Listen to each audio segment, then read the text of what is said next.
The big political question in Washington is who will take the blame if the government shuts down? Well, a new poll shows more Americans would blame Republicans right now than President Obama. And so the battle for the hearts and minds of the American people continues. Ted Cruz blames Harry Reid.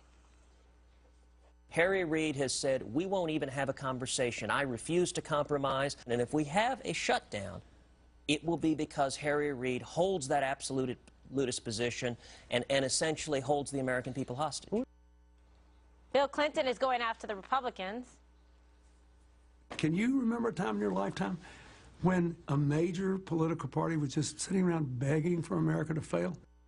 Yes. But Bob Woodward thinks President Obama could be blamed. Thanks for that, woman.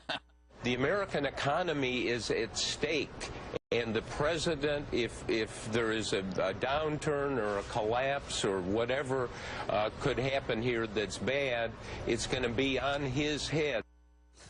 We're hearing a lot of rhetoric from Mr. Woodward lately, Bolling. Here's what I think goes down. This ping-pong back and forth, we've seen so many of these. They may shut down, but they may shut down for a day or two, and then all of a sudden they'll figure out a way to refund the government until the next one and the next one. Obamacare will get implemented in the meantime, but this is brilliant strategy by Ted Cruz, Rand Paul, and the other people on the far right. They fought tooth and nail. They've made it clear to the American people that they don't like this Obamacare, and then they lost the fight. So that in 2014, when it comes out, and all these little districts are going up against Democrats, Republicans are going up against Democrats, they're going to have to, look, if Obamacare works, they're going to be in trouble on the right. But if it fails like everyone thinks it will, or it's hurting the economy, then they will win, and they'll win handily in 2014. Again, one more time, don't call it Obamacare. Starting today, it's Democare. It's not the ACA, it's Democare. It's a brilliant strategy to lose? Is that? No. There's not a win in it for the Republicans. You're talking about no when you said Cruz and Rand Paul and the Tea Party and the right. Yeah, it represents such a tiny No, you're percentage wrong, Bob. of the You electorate. are so. I'm not so wrong. You know that this whole thing is happening because of 17 Tea Party members in the House refused to go along. Who do they really think they're going to get? There were 23 Republican senators that voted not for closure that would have kept the debate going. Yeah, 23. it was an easy vote, wasn't it? No, but you're saying it's a small percentage of the electorate. I'm telling you, it's not. It's not. The Tea Party represents. How's this? What percentage of the American people do not want Obamacare? Let's put it that way. Well, you can argue about polls all you want. What percentage of the American people want to see the government shut down over Obamacare? No. A vast majority do not want to see it shut down. What percentage of people do not like Obamacare? What I'm saying, your strategy here is not the American people don't agree with it. And if you think you want to beat Obamacare, let's go back to what I said. Get off your ass and go out and work for people who are going to want to be these extremists. Democare. But they agree in principle because they don't support Obamacare. How do you know?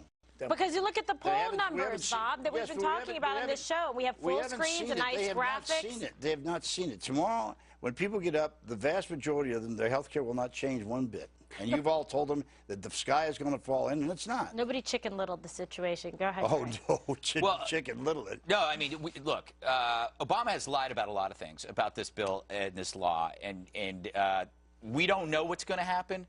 But we do know that he was dishonest. That we're watching that stuff go up in price. Republicans, however, will get the blame because we are supposed to get the blame as a Republican or a conservative. We are the anti-Santa Claus that comes down the chimney and takes the present. Oh, terrible. That's who we are. We will always be the bad guys, which makes us the true rebels in this fight. The winning strategy here, though, is you got to create an out for your adversary. You got to, you're high if you think Obama is going to give up his signature achievement. He's not. It's like asking Da Vinci to disown the Mona Lisa. This is his baby. So you got to create a way where you can have a compromise and you can walk away. I don't think this is a big deal.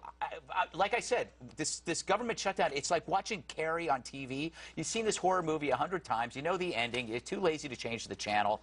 And then 2 days later, you're on to something else. Jedediah, why does it matter? It matters because many people, many folks on the right, stayed home and did not vote for Mitt Romney because they didn't feel inspired. They now have people to look to who they feel like when we elect these people, when we elect Ted Cruz, when we elect Mike Lee, we can count on them to do what they said they were going to do. They ran on Obamacare repeal, and they made it their priority. Those voters now feel like they have someone within the GOP that they can count on, and that's the bigger picture moving forward. All I can say is please nominate Ted Cruz, and we'll go on to the bigger loss. And than I had, which was a lot.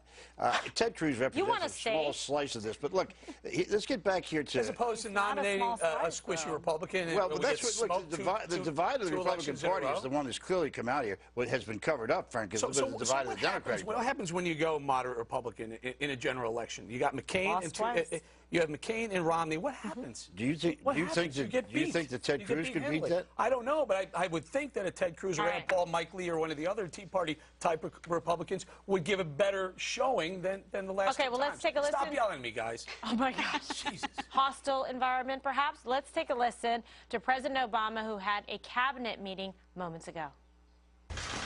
This is my cabinet, and we're going to be discussing the impacts, potentially, of a shutdown and how all these various agencies will be managing to make sure the core essential functions continue, but also, obviously, to help try to manage what's going to be a very difficult potential situation for the employees of all these agencies who are doing outstanding and very difficult work all across the country. So I appreciate all the members of the cabinet who are here. They've been doing a lot of planning. I wish they were spending more time focusing on how to grow jobs in the economy as opposed to having to spend time figuring out how they manage a government shutdown. But as always, they're prepared, and we'll be getting a full briefing from the entire crew during the course of this meeting. All right. Thank you very much, everybody.